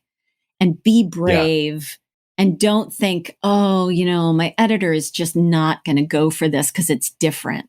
And there was another book actually called Half a Life by this is why you should never mention books until you're positive you have the author in their head. I can pull it up. Half a Life. It came out a long time ago, 15 years ago. And it came out, And it has a lot of empty space in the book because it has to, because that's part of the plot. Darren Strauss. Thank Half you. a Life by Darren Strauss, Darin. Yeah. And he did some really cool things narratively and with empty space in that book. And you say, well, what do you mean with empty space in that book? And he allowed for room because he had, it was about the fact that he hit and killed a girl when she was riding her bicycle and he was in a car when he was 17. And so Half a Life is about that. And there needed to be empty space in the book because there was empty space. And anyway, so I look to people like that. I also have authors that I look to as my question. Yeah. As empty space, do you mean actual empty space on the page? I see. So the actual visual layout of the prose. Mm-hmm. There was a chapter where it was like 2 or 3 lines and then empty space for a page and then the back of a page. And it was just little things that make me think, oh, it doesn't always have to look the same. Julie used, they allowed her to use an interesting and different font that freaked me out at first and then realized, oh no, wait, this is perfect. Prose poetry, memoir, no, but it totally worked and it was great. And Darren's use of space, this does require that you have an editor who can get on that sort of place with you. But I also have authors that I need as an expert voice. I talk about this on the podcast that I host, is that I'm big into dissecting other people's work to figure out what works and what doesn't. And sometimes especially when I'm first searching for my expert voice, I will keep copies of books on my desk that are written by people who are not afraid to tell the truth, not afraid of people coming after them, not afraid of being the expert. And when I'm feeling weak on a given writing day, I'll pick those books up and read them so that I can feel strong. You know who does a great job of that for me is Mary Carr. Oh my gosh. Mary Carr. Yeah. She's so good and so funny and so zero fucks given. It's she's a real artist. I mean, she's an artist and a craftswoman, if that makes any sense. She combines the two. Like she knows how to put in motion the carpentry of writing, just like Stephen King. Mm-hmm. And I believe they know each other, I think. But Stephen King has a mastery of grammar, and yet she's also very good at experimentation and especially good at telling the truth. I think she's just fantastic. Yeah, I think it's really, really important to have people like that you look at and you either say, and actually Stephen King talks about this in On Writing, you either look at that and you go, shit, I could never be that good. I mean, how does that person even do this? How do they make me feel these things? And that can be aspirational. But again, I also, as he says in his book, I think it's important also to read bad books because for someone who, especially because I think it's been really important for me, especially when I was writing Gift of Failure and I was having a crisis of confidence. It was really important for me to go out there and look at these books that are on the shelf that are crap. And I know I can do better than that. And that also pushes me to put the best work I can put out there because I can do better than this. And this book got published. How did that book get published? And my editor is saying that my book is unpublishable. I can do better than this. Yeah, you can even go down the New York Times bestseller list and find some stuff that is very, very, I don't want to say poorly written, but that is not it's going to inspire confidence as opposed to intimidate. And I think maybe I've been reading too many good books because I've been feeling terrible about myself. I read Little Comma Big by, I want to say the author's name is John Crowley. This is from memory. It's this incredible, fantastical novel that is one of those tour de force, this just display of virtuosity that left me just wanting to forget I ever saw a writing implement. So yeah, maybe it's time to read some very mediocre bad books. When you read bad books, is there a genre that you like where you're like, even if this is shitty, I'm going to enjoy it? Oh yeah. If someone can just carry me along in the story and I just want to I'll stick with a lot. I will be fairly quick to give something up if I feel like it's a waste of my time because there's just too many good books out there to read. But a good thriller where there's some clunky dialogue or there's some clunky descriptive language, if there's a really, really good plot going, I'll stick with it. That's it. And plus I do a lot of my listening since my head injury. I have a few lasting things that from that. my time reading on a screen or a page is somewhat limited. So I reserve that for work and I listen to most of my sort of recreational stuff. And also, I can't sit still. I'm really hyper. So it allows me to listen to something and do something at the same time. So I can be like clearing brush in the woods and listening to an amazing book that has me off in another world. And I was just listening to just this past weekend. I really loved Jodi Picoult's book, The Book of Two Ways. It took me to Egypt and it took me to academia and it took me to all these places. And I'm, clearing brush. And there is no greater delight than that, I think, to be transported. Do you have enough time for me to ask you one or two more questions and then we'll wrap up? Does that work for you? Okay. Yeah, of course. So we talked a lot about favorite failure and failures, which led into this discussion of writing, which was great. Best investments. This could be an investment of time, of money, of energy, where you look back outside of things we've already talked about, where you're like, wow, okay, that really was a formative or sort of disproportionately important thing that I allocated X to or decided to commit to in whatever way. Does anything come to mind for you? Yeah, I mean, there are the easy answers to this, which is, if my kids want to buy a book, they can always buy the book. Or, I'm fortunate enough that we can do that. But what I've come to realize in the past couple of years, that investing in the things that my kids are interested in, investing personally in the things that my kids are interested in, whether or not they actually interest me, has been an incredible learning experience. So even stuff that, like, for a while there, my kid, when he was littler, my younger kid, he was really into crystals. And I think it came out of crystal skulls and aliens and stuff, but then it morphed into just crystals generally and like healing crystals. My husband is a physician. I'm an infectious diseases physician and a medical ethicist. I'm an academic too, way too much education. So my first instinct was, well, that's kind of woo woo for me. But instead I said, will you teach me about that? Because I don't know anything about that. And that led to him going on speaking trips with me and finding all of the crystal stores we could find within a 100-mile radius. Or now my younger son produces digital music. The music he produces is not music that I would ever listen to on my own. But asking him to teach me about how you use FL Studio, how you're using those serum patches that you're putting into your thing. And then we started watching YouTube videos. We watched this guy named Adam Neely who does music theory videos on YouTube. He is fantastic. So we watch his. What was the name again? His name is Adam Neely, Neely. He is. Just watch a couple of his videos. In fact, even if I'm gonna say this, and you're gonna not believe me. He has one on, and this is most of it is like really academic stuff, but he does one, and his mom happens to be in it too because she's a voice teacher. Her name is Kate, on this one song that Celine Dion sings and why this one key change is at the heart of what makes people feel in music. First of all, I'm like, Celine Dion, no thank you. But I watched this with my son. I was rapt. And Adam Neely has a band called Sungazer. And, as you well know, no music has been live for the past, people just haven't been doing live music for the past year and a half. And so I found out that Sungazer was going back on a very sort of limited tour run just to get in front of a few audiences. And so we pooled some funds and we flew to Washington, D.C. just to watch Sungazer play. This person that we'd been watching, someone that my son really admired. He plays jazz EDM. So like jazz, but also electronic. Not my bag. But we'd been learning about it for the past 18 months. And so I could appreciate it. I could understand what Adam was doing, what the musicians were doing with their music.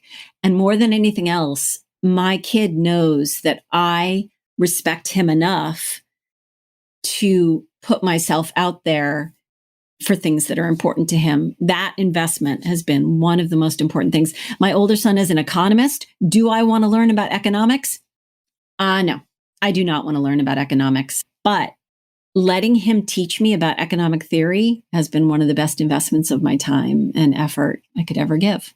That is a great answer and a great inspiration too. Plus, bonus, I have been looking for a good way to learn about music theory that won't make me want to dive headfirst through a stained glass window. So Yeah, if Adam Adam Neely is Neely good. makes music theory interesting, I'm into it. Also, listen to another YouTube producer called Polyphonic. I don't actually know his real name. Polyphonic and Adam Neely. But Adam Neely is really cool. He's a bass player. He went to Berklee School of Music. His videos are fascinating because they take one concept and explain how that concept makes music as special as it is. And he's really cool. He's really fascinating to watch. I'll check it out. All right. I'm going to ask a question that Mhm. is sometimes a dead end, and I will take all the blame for that, but we'll try it nonetheless. That is the billboard question. So Okay. metaphorically Yep. speaking, if you had a billboard, it could be a push notification to phones if there's some environmental visual objection to billboards, to get a message, a quote, a question, an image, anything out to many, many people, everyone in the US, let's say, apolitical, what might you put on that billboard? Two things. Number one, not two answers, things. Number one, did you know that billboards are not allowed in Vermont? So it is really striking the minute you leave Vermont. If I take the ferry over to Plattsburgh from Burlington, oh my God, billboards are ugly. They are so ugly. They're horrifying. Really bad. This is the thing that I would put on the billboard is essentially what I do, like as a teacher, as a writer, as someone who works with kids and adults in recovery. And that's just the question. Did you make someone feel seen or heard today? That's our job. I mean, I think as human beings, there's no more important thing we do as make someone else feel seen or heard, especially when it's most needed. Love that. And I also love that Vermont has no billboards. I did not know that. Signage, even if you look at fast food restaurants, signage is incredibly tightly regulated here. It cannot be ugly. So it's awfully nice. Go Vermont. Good for you. If you had and you may already have a reminder, like a sticky note on your computer or on your refrigerator or on your mirror, if it couldn't include your answer, if it couldn't be your answer for the billboard, what might it be? They're behind me. One of them is behind me and it says, hold on, let me grab it. Okay. One is from a researcher named Lawrence Steinberg. He wrote a book called Age of Opportunity about adolescence. And this one is protect when you must, but permit when you can. And that one, that's my parenting mantra. But then this is when I was teaching 10th grade, one of my students wrote this quote on a piece of paper because she thought I might like it. She was correct. She's now a mother of 2. And, anyway, it's the Heraclitus quote. You could not step twice into the same rivers, for other waters are ever flowing onto you. And it just helps me remember that no matter what I screw up, no matter how I screw up, no matter what, that there are different waters tomorrow. I mean, it comes back to this, if I screw up my recovery, if someone else screws up their recovery, if my kid screws up, tomorrow new waters are going to be flowing over us. And so it's going to be really important for us to walk into those waters from a place of newness and acceptance and learning. So those are my 2. You've pulled my attention to the wall behind you. I've been focusing on your face, and I can't miss. Absolutely not, with not underlined. What is the background? What's the backstory on that? I think I asked my husband a question, or a kid asked my husband a question, and the answer was absolutely not. I just thought it was funny, and so I put it up there. I'm not a sentimental person, and so the fact that I have a wall full of things that mean something to me, these are the things that mean a lot to me. And it's because, and I have to tip it slightly this way so you can see, there's a picture right here, and this is my father's office when I was little. He was an industrial designer, and he had a 20-foot high wall in his office that had just stuff from all over the world that he had collected, that people had given him, things that meant a lot to him. And when I was little, I said, someday when I have an office, I want a wall like that. I want important things on my wall. And these are the important things on my wall. And every single thing on this wall, for the most part anyway, has a story. So it's amazing. I mean, it looks like, just for people who don't have the visual, if you imagine you had, and hopefully this description doesn't offend you in any way. Wow, it's tall too. So if you imagined you went into your childhood desk, your your grandparents' desk Yeah. and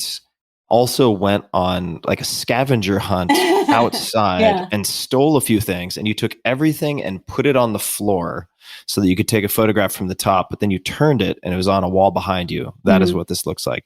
Yeah. Are there any other items here that you would like to explain that are particularly meaningful?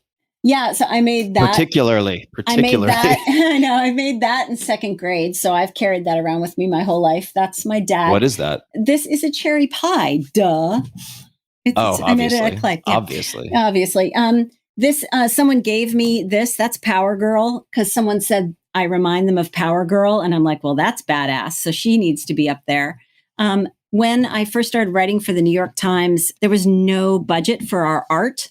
So we used to have to make pictures. If you go back to my earliest columns at the New York Times, the pictures are with literary action figures, Playmobil figures, and Lego figures for the most part. And so a bunch of my literary figures are up here because they're from my New York Times articles. My kids' Harry Potter wands are on here because when people ask me questions about parenting, my answer is often, I wish I had a magic wand to wave to say, let me just fix that for you, but I can't.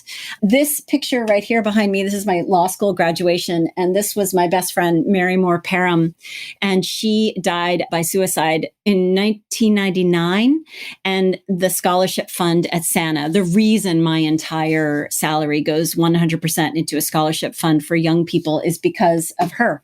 It's named for her. She worked with people who had mental health issues and just needed help and didn't know where else to get it. And so that's where that comes from for her. But there's one thing I am embarrassed about up here. There's this ring up here.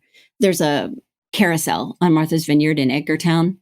And as you go around, you grab, and the saying of grabbing the brass ring, there's a brass ring. And if you get that, then you win something.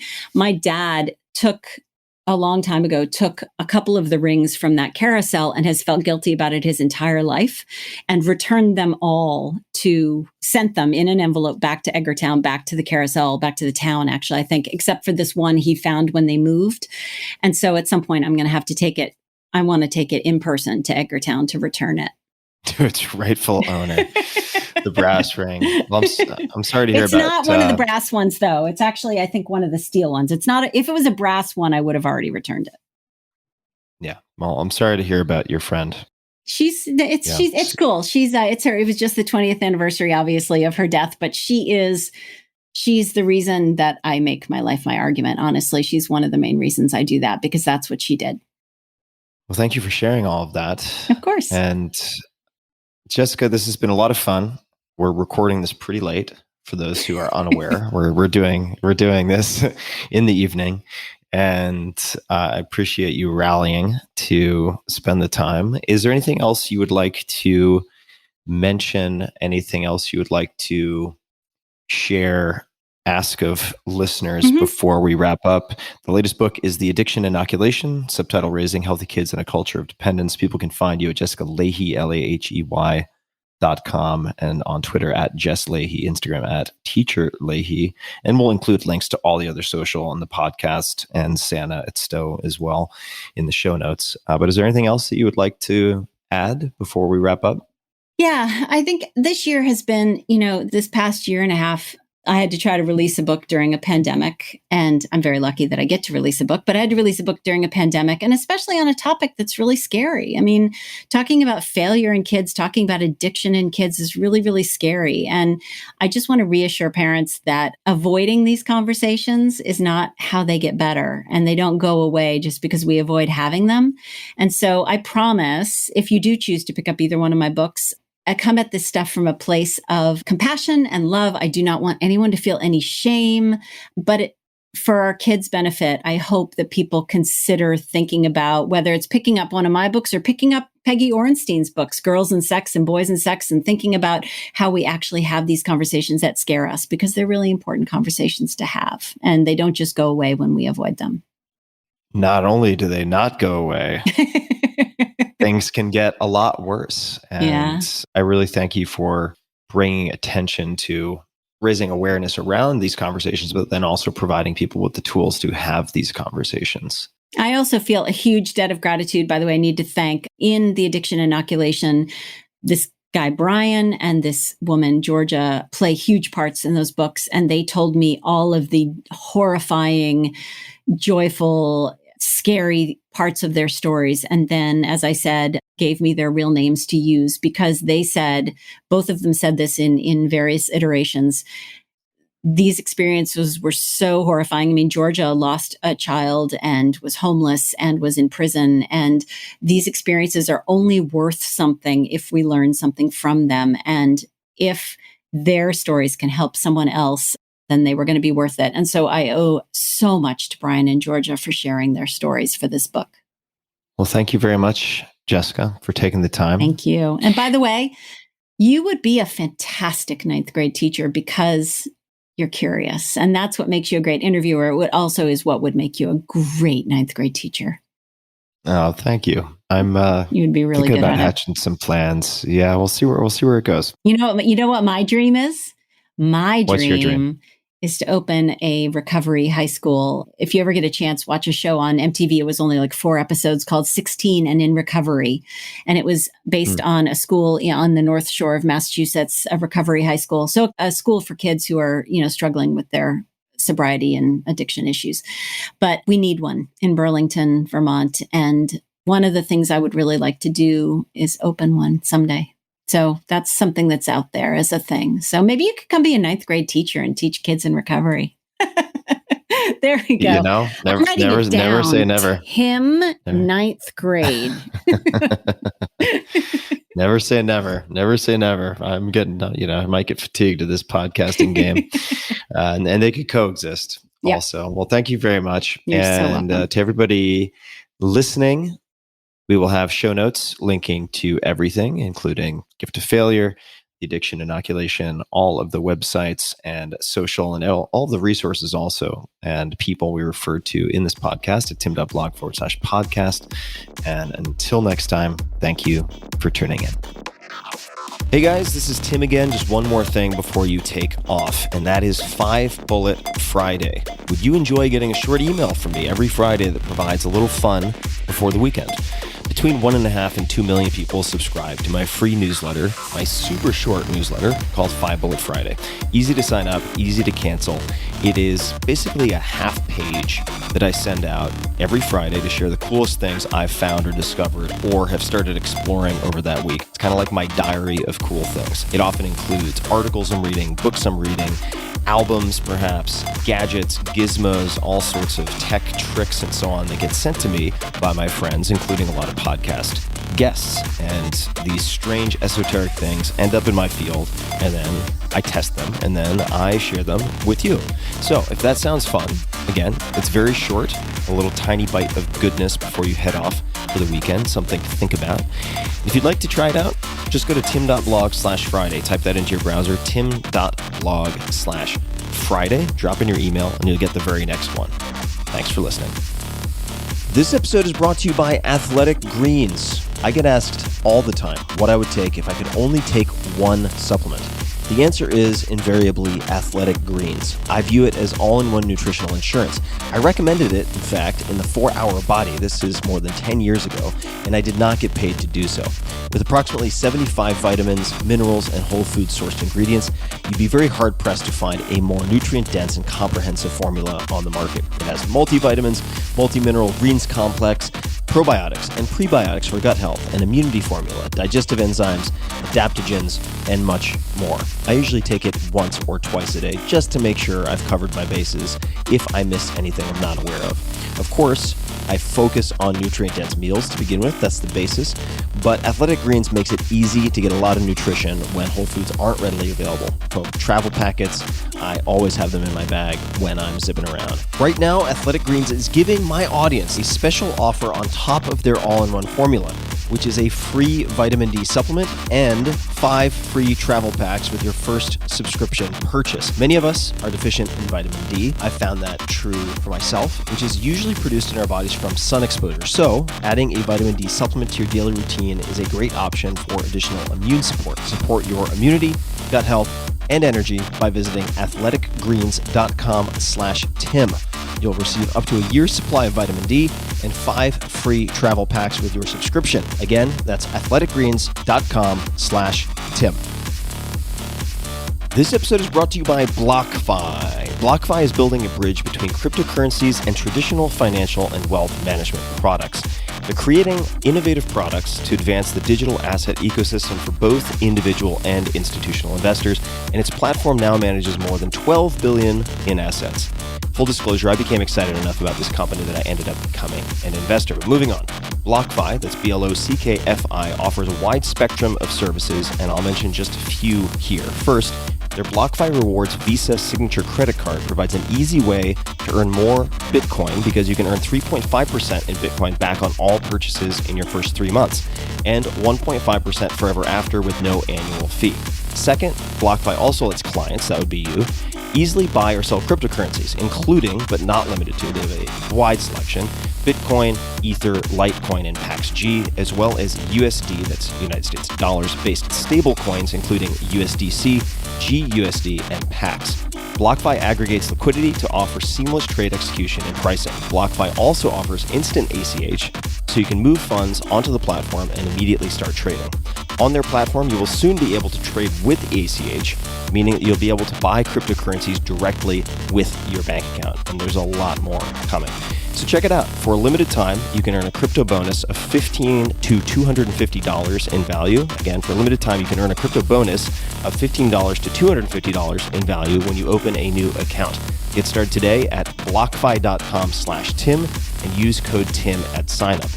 That's blockfi.com, BLOCKFI.com/Tim and code TIM.